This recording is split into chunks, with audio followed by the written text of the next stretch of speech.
Hey everyone, welcome back to the Digital Deep Dive Show with me, Dailey. If you're new around here, this is the show where we talk about technology moving the masses from the mid-market to the enterprise and everywhere in between. If you like this show, give us a like, follow, subscribe on Apple Podcasts, Spotify, and YouTube. You can check us out on social at Digital Deep Dive or Digital 3D, I should say, 3D Show. And you can also find me, Reed Dailey, on LinkedIn, X, and Instagram. With all that said, let's jump into global news in tech. The first thing I want to talk about was the decentralization version of X or Twitter, Blue Sky, didn't make headlines because of any technology, but because of their Y Combinator CEO stunt, where she was essentially wearing a hipster cool art shirt like Meta's Zuckerberg. And then they put the shirt online. And the great thing about all of this was the fact that they made less money selling website domains than they did these t-shirts. I tried to buy one. I couldn't, but if they do go on sale, I would just want to buy one. But well, that was more of the joke. I am interested in anyone who's on Blue Sky. I heard the statistic that the user growth is growing, that it's similar to Threads, but between X, Instagram, LinkedIn, trying Threads, like Blue Sky, I mean, I tried Post and it just, I don't know. If you're on Blue Sky, DM me, send me a message. I'm kind of curious your take on the platform.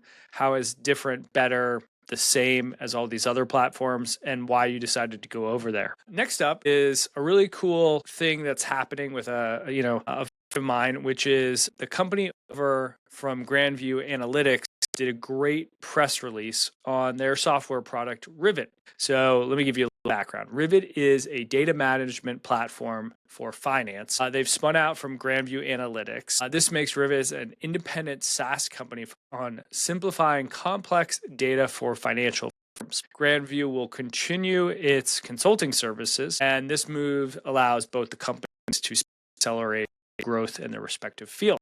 So why does this matter? First and foremost, I've got friends at both companies, Grandview and Rivet, and I want to thank from Chris Lamb and Matt, and kudos to these guys for their continued success and growth. Now let's talk about what's going on with Rivet. So the spinoff underscores the value of specialized data solutions for finance. Rivet's independence allows focused innovation, enhanced efficiencies for organizations, and the organizations themselves will benefit from streamlined data management, leading to better data-driven decisions and improved operational. Ultimately, Rivet's enhanced scalability will bring these efficiencies gains to a wider range of financial institutions seeking to optimize their strategy. Now, I've been sort of sitting on the sideline watching this as an outside observer, and I always love when the fact that friends have success and decide to really spin off, sort of call them business units, if you will, and give greater focus to each of the two wholes or two parts to make them better and dive deeper. And for those in the financial services community, highly recommend checking out their solution on their website and give it a look. So hats off to Matt and his team over at Rivet. And good luck to the Grandview team, who will obviously be very much involved with its continued success. Next up, I wanted to just kind of talk about this from a news perspective, and then I'll probably do a deep dive on this.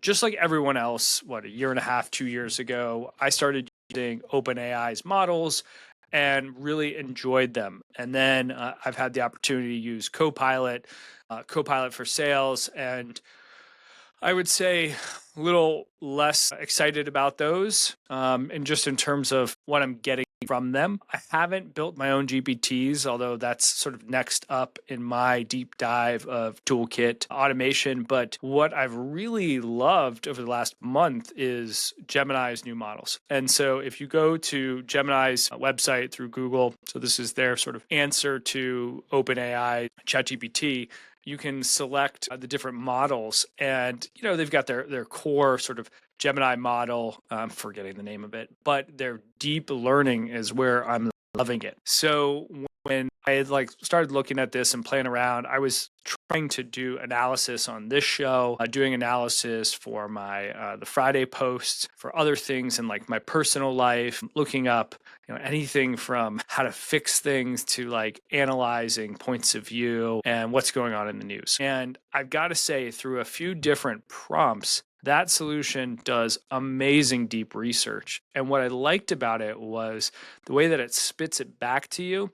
You can actually see sort of how it's thinking and sort of the narrative that it's providing. And it's like you have, I'll call it like a coach or a teammate in the room that's sort of walking you through what's spinning in their head or their brain. And they do link backs and show all the links to where they're finding the assets and the information. And I've got to say, like, I've had, I'll call it dialogues or conversations with deep research for numbers of hours when I'm researching a topic or trying to understand something that's very complex or trying to do some analysis on something that I'm interested in. And if you have not played around with Gemini's models, I highly recommend you go check them out. Next up is Seville Football Club, and they're not using Google model or OpenAI's. They're using Llama plus IBM Watson to scout players. And as a former soccer player, I find this incredibly interesting. I used to always think it was fascinating when you would have scouts come in and give their opinions on players and give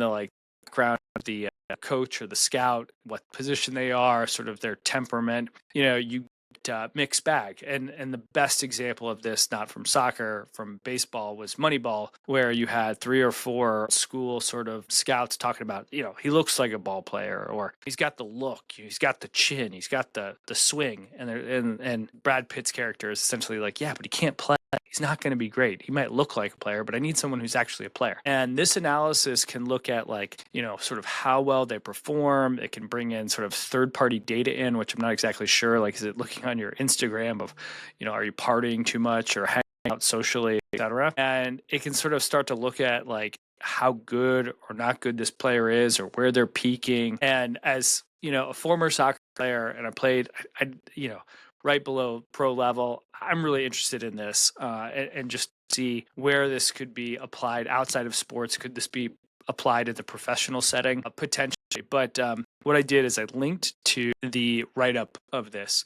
And the whole idea was that the soccer team wanted to highlight this, so did Meta. And it's really just interesting. So how Meta's taken the open source approach with their models. And I continue to want to see how many more amazing use cases come out with using open source models and, sports and data. And where I really am interested in is, and I'd love to talk to a data scientist, is how do you find like the intangibles, right? Because someone could have, the look, the physical nature of an athlete, but they don't have that like grit or grind. And how do you evaluate that through an AI model? Are there sort of tendencies you have to look at? Do you have to like basically look have a number of hours of data where someone's dealt with adversity and bounced back, and then how do you measure that? So I need to go find someone that is in this space and pick their brain a little bit. If you're on the Sevilla football team and you are listening to this show, because I'm gonna tag you, DM me. I'd love to get you on the show to talk about the use case. I'm going from one AI to the next, talking about a white paper that the team from Grammarly put out. And I love that Grammarly is or was an AI company that was focused on writing. But obviously they have their own models. Otherwise, they wouldn't be able to, articulate, good writing versus bad writing. And then they went out and bought or merged, I should say, with Coda. So they're going to have way more operationally oriented technology. And my hypothesis is they're going to rebrand. It just doesn't make sense. They got to have a new company name, especially based on white paper AI and, into trying to figure out like essentially like advisories type work. So my guess is that they're going to start maybe not doing business services, but be sort of a SaaS solution for companies and using their technology. That being said, their CEO put out a nice little couple pagers on the idea of, our organizations of all sizes, trying AI, but are they getting the ROI? And he put out like a pretty interesting framework for ROI calculation and basically you got to move from like the trial period into the actual ROI. So I don't want to like steal too much of the article. What I've done is I've put a link to the article and my sort of 5 key takeaways. So if you're interested in sort of my hot takes, jump into that link and you'll be able to check it out. You'll also be able to check out my Friday 5 takes, which are basically hot takes on other sort of content if you couldn't figure that out. In terms of where you can catch me on the road. So I've got 2 sort of things coming up, one in my home turf of Chicago and the other on the road in Boston. So the first is on April 9th. It is in the Stern Pinball facility in Elk Grove.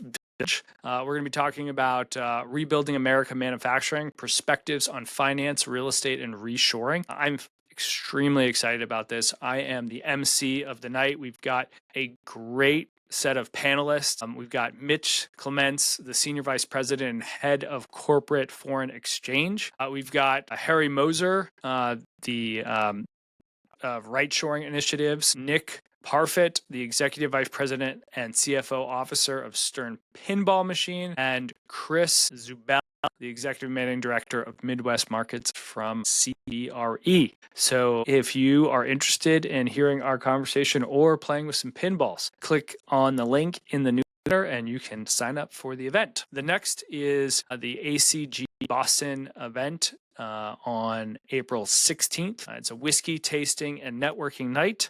Looking forward to that. It's been a couple months since I've been to Boston and can't wait to go see friends, reconnect with founders, entrepreneurs, etc. That wraps up for the show. As always, don't forget to like, follow, subscribe to the show on Apple Podcast, Google Podcast, YouTube. Check us out on the LinkedIn newsletter. And, if you sign up and subscribe to the newsletter, you get it sent to your inbox that you've got associated to LinkedIn so you never miss an episode. The sad part is when I embed the LinkedIn video, you don't get that in the inbox, but you'll be able to see it from an image. And I've linked to both Spotify and Spotify and YouTube so you can watch the videos. That wraps it up for me. Thanks for tuning in. Check me out on LinkedIn and we'll catch you online or in real life soon.